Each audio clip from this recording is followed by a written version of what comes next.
Session. Nexus Prime floated in the void like a chrome donut having an identity crisis. Its gleaming corridors housed the most prestigious military academy in the galaxy, where the brightest minds from dozens of species came to learn the fine art of organized violence.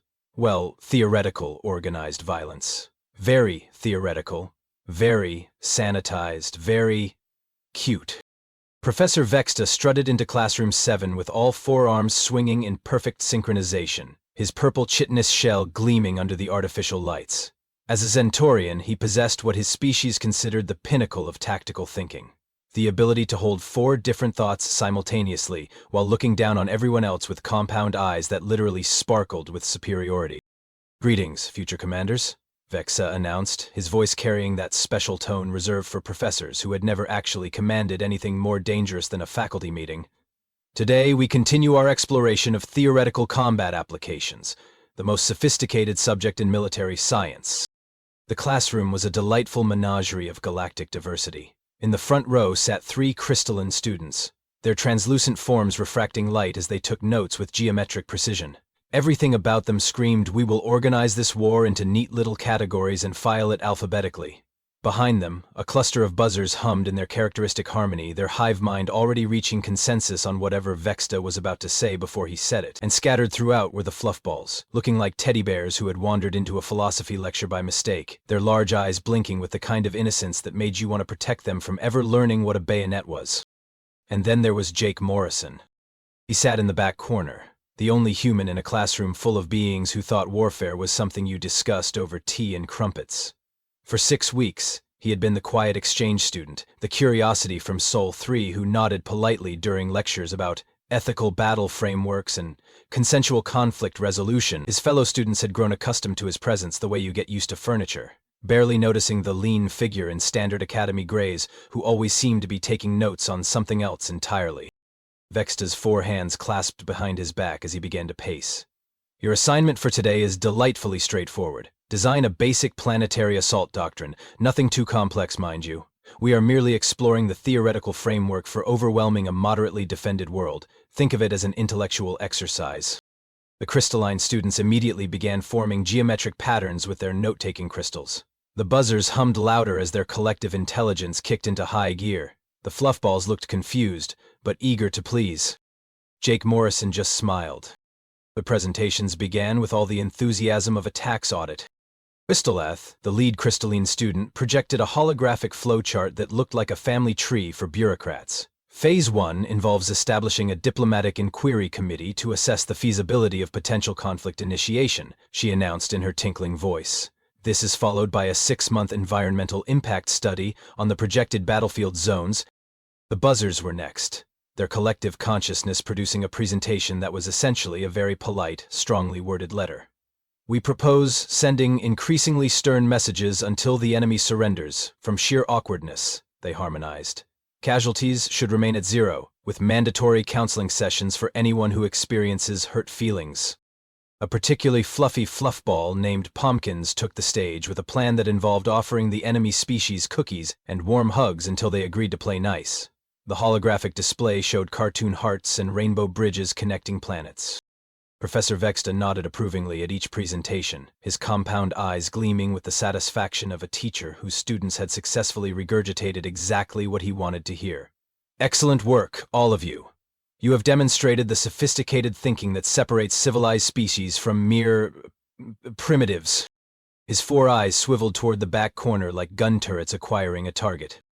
"And now, Mr. Morrison, perhaps you would grace us with the human perspective on planetary assault doctrine." Vexta's mandibles clicked in what passed for a smirk among his species. "I am quite curious to see how your species approaches such complex strategic thinking. Do try to keep up with the intellectual level established by your classmates." The classroom fell silent, except for the soft humming of the life support systems. 64 alien eyes turned toward Jake Morrison, who had been quietly doodling on his tablet throughout the entire class. Jake looked up, stretched casually, and stood with the kind of unhurried confidence that should have been the first warning sign. "Sure thing, Professor. Mind if I use the holo board?" "By all means," Vexta gestured grandly with all 4 arms. "Though I suspect a simple chalk outline might be more appropriate for your level of strategic sophistication." Jake walked down the aisle with his hands in his pockets, nodding politely to his classmates. The fluffballs gave him encouraging little waves. The crystallines had already begun calculating the probability of his failure. The buzzers hummed what sounded suspiciously like a funeral dirge. He picked up the holographic stylus and turned to face the class, that same quiet smile playing at the corners of his mouth. "So," Jake said conversationally, "we're talking about taking a planet, right?" Jake touched the stylus to the holographic display and began sketching what looked like a child's drawing of a circle. "Okay, so this is your target planet.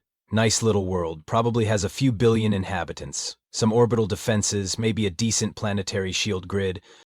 He drew a few more circles around the first one. The aliens leaned forward, expecting another flowchart, or perhaps a pie chart about feelings. "First thing you do," Jake said, adding small X marks around the outer circles, "is you take out their communications satellites. Not with big dramatic explosions, mind you. That just alerts everyone. You use cyber attacks. Maybe some good old-fashioned signal jamming. Make it look like solar flare interference or equipment failures." Crystalleth's light dimmed slightly. "But Mr. Morrison, how would they coordinate their surrender negotiations without communications?" "Oh, they're not going to surrender yet," Jake replied cheerfully, drawing arrows pointing inward.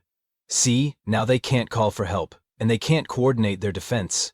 Their military is running around like headless Flargian chickens, trying to figure out if they're under attack or if their tech just had a really bad day."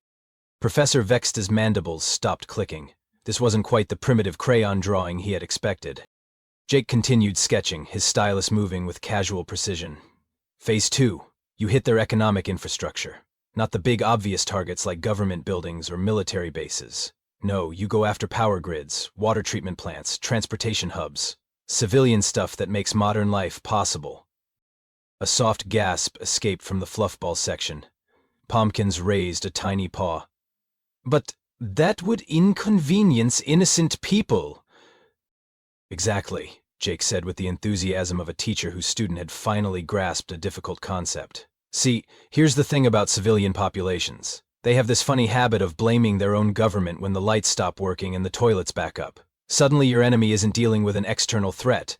They're dealing with internal unrest." The holographic display was starting to look less like a child's drawing and more like a spider web of interconnected vulnerabilities. Jake added more arrows, more X marks, more little notations that seemed to multiply like a virus.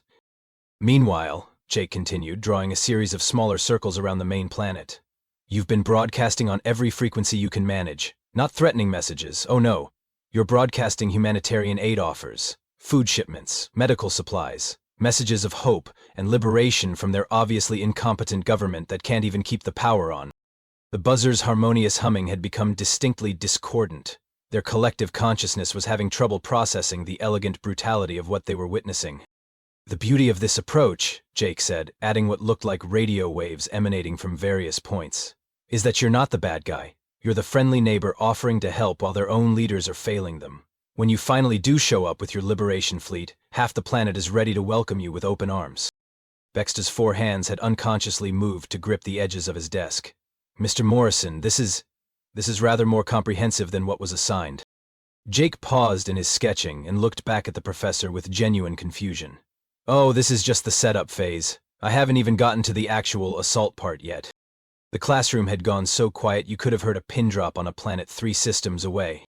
Jake turned back to his holographic masterpiece and cracked his knuckles. "Right, so now that we've softened them up, let's talk about the actual fun part." He began drawing more detailed formations around the planet, each one labeled with neat little annotations that made Professor Vexta's compound eyes twitch. "Your main assault fleet comes in from the expected vector, nice and obvious. Big dramatic entrance, lots of impressive ships, the works. Meanwhile, your real invasion force has been hiding in asteroid fields and behind moons for the past 3 weeks.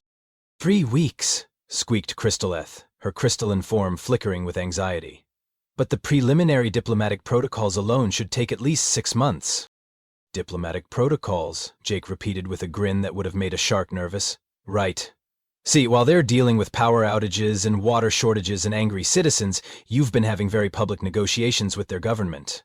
Really dragging it out, lots of back and forth, making reasonable demands that slowly become less reasonable.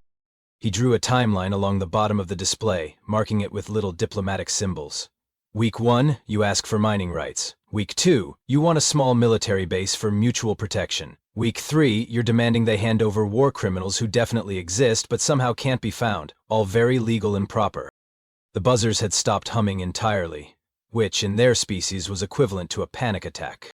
The beautiful part, Jake continued, adding more layers to his increasingly complex diagram, is that every single one of your demands has been carefully crafted to be impossible to meet.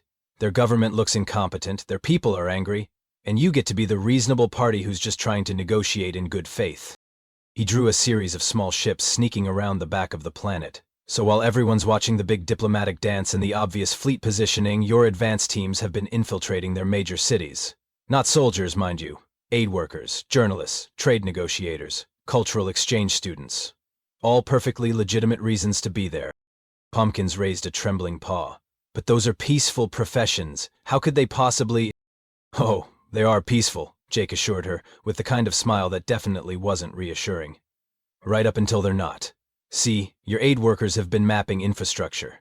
Your journalists have been identifying key political figures and their daily routines. Your trade negotiators have been cataloging military installations and supply depots. The holographic display was becoming a nightmare of interconnected arrows, symbols, and annotations.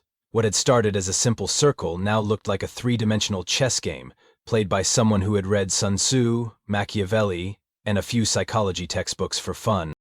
And your cultural exchange students, Jake said with particular relish, have been making friends. Lots of friends. The kind of friends who might be willing to help when Liberation Day comes. The kind of friends who might accidentally leave a door unlocked or forget to encrypt a communication. Professor Vexta tried to interrupt, all four of his hands waving frantically. Mr. Morrison, surely you're not suggesting— Oh, but wait, Jake said, completely ignoring the professor and adding another layer of complexity to his diagram. There's more, because while all this is happening, you've also been running false flag operations.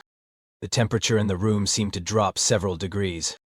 Nothing too obvious, Jake explained conversationally. Maybe a few terrorist attacks on your own trade ships blamed on radical elements within their government. Perhaps some intercepted communications suggesting they're planning to attack civilian targets. All carefully manufactured, all completely deniable, all designed to give you the moral justification for whatever comes next. He drew explosion symbols around various points on the display. By the time your real assault begins, you're not the aggressor, you're the reluctant protector, forced to act by their unreasonable demands and terrorist activities. Half their population is already on your side, their government is in chaos, their infrastructure is crippled, and their military can't tell the difference between legitimate threats and manufactured crises. Jake stepped back to admire his work. The holographic display now showed a planet surrounded by layers upon layers of psychological manipulation, infrastructure sabotage, social engineering, and strategic positioning that would have impressed Hannibal, Napoleon, and Patton simultaneously. The actual military engagement, Jake said with a casual wave of the stylus, becomes almost anticlimactic. You're not conquering a planet, you're performing a mercy killing on a government that was clearly never fit to rule in the first place. The silence in the classroom was so profound it had achieved a kind of gravitational pull. Even the life support systems seemed to be holding their breath. And then, Jake said brightly, turning back to face his audience of horrified aliens, comes the really clever part, the occupation and cultural assimilation protocols. If the classroom had been quiet before, it now achieved a level of silence that physicists would have paid good money to study. Professor Vexta's mandibles were clicking so rapidly they sounded like a Geiger counter in a uranium mine. His four hands gripped his desk with enough force to leave permanent impressions in the metal. Mr. Morrison, he managed to croak, his voice having risen approximately 3 octaves. The assignment was for a basic planetary assault doctrine. Basic, simple, theoretical. Jake looked genuinely puzzled. This is basic, Professor. I kept it pretty straightforward. No bioweapons, no reality manipulation. No temporal paradox generators, just good old-fashioned psychological warfare and strategic planning. No bioweapons, whispered one of the buzzers, their collective harmony now sounding like a funeral dirge composed by someone having a nervous breakdown. Well, sure, Jake said with a shrug. Chemical and biological weapons are great for area denial and population control, but they're messy and unpredictable. Plus, you run the risk of creating martyrs. Much better to let people surrender voluntarily after you've convinced them their own government is the real enemy. Crystaleth's crystalline form was now flickering so rapidly she looked like a disco ball having an existential crisis. But Mr. Morrison, what about the ethical frameworks, the consensus-building protocols, the diplomatic immunity conventions? Jake paused in his casual destruction of everything the Galactic Military Academy stood for and gave her a look of genuine sympathy. Ah, sweetie, those are all wonderful ideas when you're dealing with people who share your ethical frameworks. But the universe is full of species who think your diplomatic immunity conventions are just suggestions, and your consensus-building protocols are what they serve for lunch. He turned back to his holographic nightmare and added a few more cheerful annotations. See, the thing about ethics in warfare is that they only work when both sides agree to play by the same rules. The moment someone decides your civilian population centers look like legitimate military targets, all your pretty conventions become about as useful as a chocolate teapot. Pumpkins, the fluffiest of the fluffballs, raised a trembling paw that was now approximately the size of a ping-pong ball due to stress-induced shrinkage. But surely, Mr. Morrison, your species has never actually implemented such comprehensive strategies? The pause that followed was the kind of pause that archaeologists find preserved in amber millions of years later, still radiating discomfort. Jake's smile flickered for just a moment, like a candle in a hurricane. Well, he said slowly, not to aliens. The word yet hung in the air like a sword of Damocles made entirely of uranium and bad intentions. Yet? Professor Vexta's voice had now achieved frequencies that only dolphins and particularly sensitive radio telescopes could detect. I mean, Jake said quickly, his hands moving in what were probably meant to be reassuring gestures, but looked more like someone trying to calm a pack of rabid wildlife. Humans have been fighting each other for about 10,000 years. We've gotten pretty good at it, but we're totally committed to peaceful coexistence with our galactic neighbors. The emphasis he put on the word totally was about as reassuring as a pirate flag made of tissue paper. One of the buzzers managed to separate from their collective long enough to ask, How many wars has your species fought, Mr. Morrison? Jake actually had to think about this one. Define war. Are we talking about conflicts involving nation-states, or are we including tribal conflicts, civil wars, religious crusades, colonial expeditions, proxy wars, cold wars, trade wars, and that one time 2 cities fought for 3 decades over the right to claim they had the best pizza? The collective intelligence of the buzzers actually short-circuited for a moment, leaving them humming the theme song to a children's educational program about friendship. All of them, whispered Crystaleth with the tone of someone asking about the symptoms of a terminal disease. Jake's mental calculator was clearly working overtime. Okay, so if we're being conservative and only counting the big ones from recorded history, carry the 2, account for overlapping conflicts, roughly speaking somewhere between 15 and 20,000, depending on how you define the end of the Bronze Age collapse and whether you count the Emu War. The Emu War, Professor Vext's voice had now achieved a pitch that was making the classroom's glass surfaces vibrate ominously. Long story. We lost that one, actually. Turns out emus are surprisingly good at asymmetric warfare. Who knew? The aliens stared at him with the kind of expression usually reserved for watching a neutron star collapse into a black hole while simultaneously being audited by the tax bureau. But here's the thing, Jake continued, apparently oblivious to the psychological trauma he was inflicting on an entire classroom of beings whose species had achieved interstellar travel without ever figuring out how to be properly violent. Most of those were fought with sticks, rocks, and really bad attitudes. We didn't even have gunpowder for the first few thousand years, and we certainly didn't have orbital bombardment platforms or quantum entanglement communication arrays. He gestured enthusiastically at his holographic masterpiece. This is what we can do now that we have proper technology and a few centuries of industrial warfare experience to draw from. Imagine what we'll be capable of in another 100 years. The silence that followed was so complete that it created its own weather system.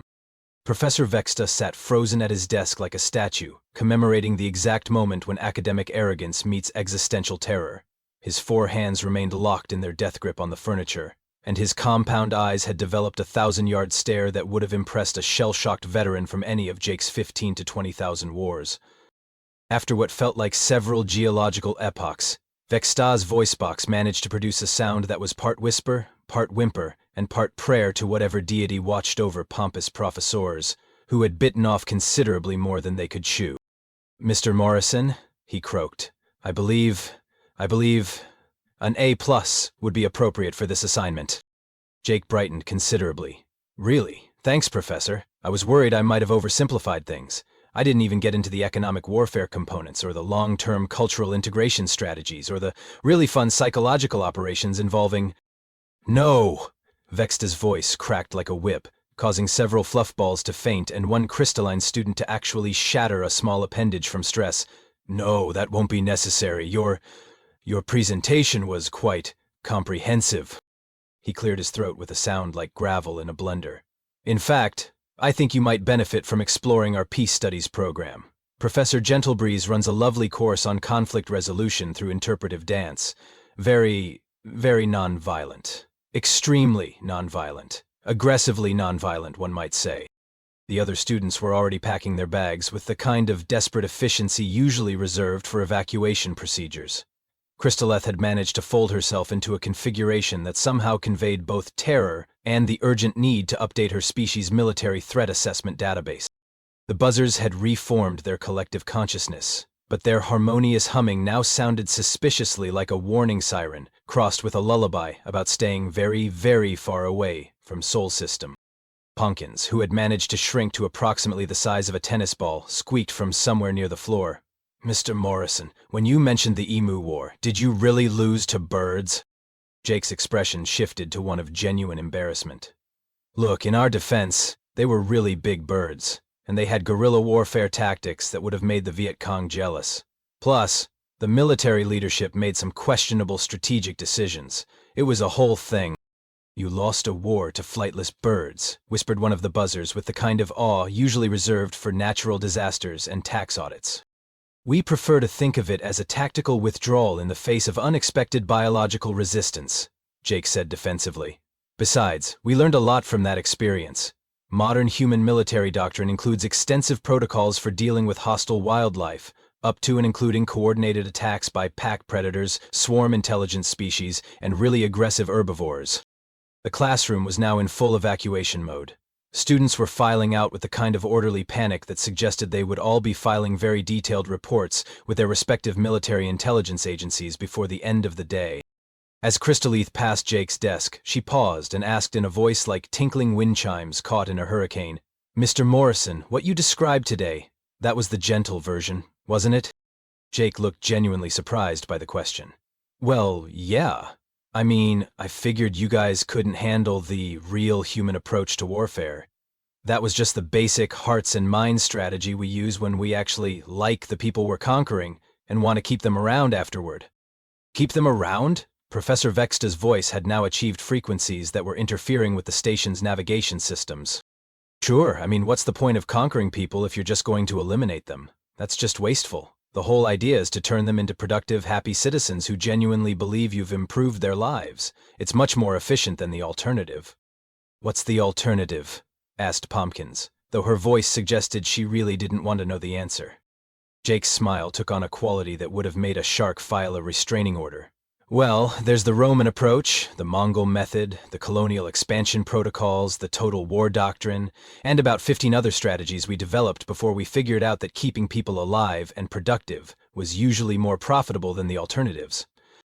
The last few stragglers practically teleported out of the classroom.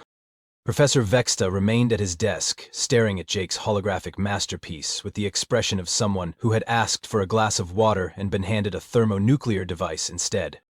"Mr. Morrison," he said finally, "perhaps you would be so kind as to delete that diagram before you leave?" Jake looked back at his work with genuine fondness. "Oh, but I was going to use it as the basis for my term paper on advanced siege tactics. I've got some really interesting ideas about orbital mechanics and gravitational warfare that I think you'd find fascinating." The sound that came from Professor Vexa could charitably be described as the noise a very large balloon makes when someone lets all the air out of it, while simultaneously stepping on a cat. "On second thought," Jake said, erasing the display with a casual wave of the stylus, "maybe I'll save that for next semester. I wouldn't want to get ahead of the curriculum." He packed up his things with the same casual efficiency he had used to design the complete subjugation of an entire planetary civilization, shouldering his bag and heading for the door. Just as he reached the threshold, he paused and looked back at Professor Vexta, who was still staring at the now blank holographic display as if it might spontaneously regenerate its terrifying contents. "Oh, and Professor, thanks for the assignment. It was fun to think about this stuff in a purely theoretical context. Back home, we usually have to worry about practical applications and actually feasible logistics. It's nice to just let your imagination run wild for once." The door slid shut behind him with a soft hiss, leaving Professor Vexta alone in a classroom that suddenly felt much larger and significantly more fragile than it had an hour ago. Outside in the corridor, Jake Morrison whistled a cheerful tune as he headed toward the cafeteria, completely unaware that his homework assignment had just triggered the largest strategic reassessment in galactic military history, and would eventually lead to the formation of the "really, let's all just be friends with the humans alliance." After all, it had been a perfectly normal day at school.